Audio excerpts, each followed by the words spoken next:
कक्ष में इंदौर पहुंचकर वाहन चोरी को अंजाम देने वाले कंजर गिरोह का पुलिस ने किया भांडाफोड़। 2 वाहन चोरों को पलासिया पुलिस ने हिरासत में लिया। आरोपियों से पुलिस ने चुराए गए 11 2 पहिया वाहन बरामद किए। एडिशनल डीसीपी राम सनेही मिश्रा ने आरोपियों से अन्य वारदातों को लेकर पूछताछ करने की बात कही।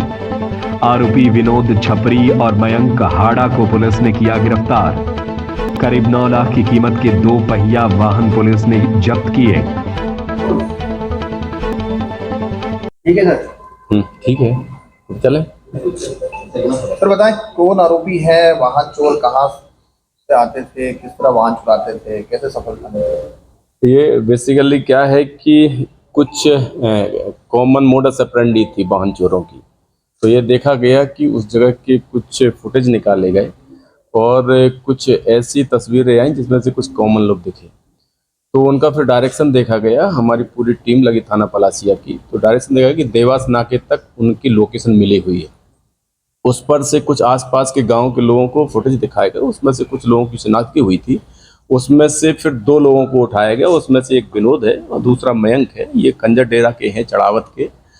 तो इनके द्वारा अपराध स्वीकार किया गया और इनके बजाय कब्जे से 16 मोटरसाइकिल जब्त की गई हैं और पुलिस अवरक्षा में लेकर के इनसे पूछताछ जारी है। लगातार वाहन चोरी हो रही है।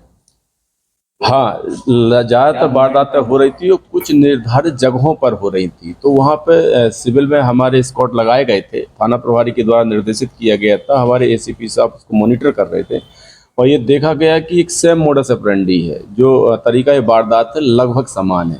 तो उन सभी जगह के फुटेज लिए गए और फिर उसको बाकायदे टैली किया गया और टैली करते करते और उसकी डायरेक्शन देखा गया। तो उन डायरेक्शन में उसकी शिनाख्त भी करवाई गई। उस पर से कुछ आइडेंटिफाई हुए बदमाश और फिर उनसे पूछताछ की गई। उस पर से ये वारदातों का खुलासा हुआ। ये भी देखा गया कि उन बदमाशों के पूर्व भी आपराधिक रिकॉर्ड है। तो वो बाकी और भी पतारसी की जा रही है, क्योंकि और भी अन्य थाना क्षेत्र में वारदातें हुई हैं, तो उनके बारे में भी पूछताछ की जा रही है। ये गाड़ियों को बेचते उसके कारण ये बेसिकली क्या है, ये इनके पार्ट निकाल करके वो करते ताकि इसकी शिनाख्त भी नहीं हो पाए और इसका आइडेंटिफिकेशन भी नहीं हो पाए। तो ऐसी नीयत थी इनकी। तो ये लोग बेसिकली ऐसी जगहों पर, पार्किंग वाली जगहों पर, अनजान जगहों पर उसको पार्क कर देते थे और फिर उसके विक्रेताओं की तलाश करते थे और अगर विक्रेता मिलता था तो उसको बेच देते थे। तो इनकी निशानदेही पे उन्हीं विभिन्न जगहों से ये मोटरसाइकिलें बरामद की गई। क्या सर वजह क्या रहती थी?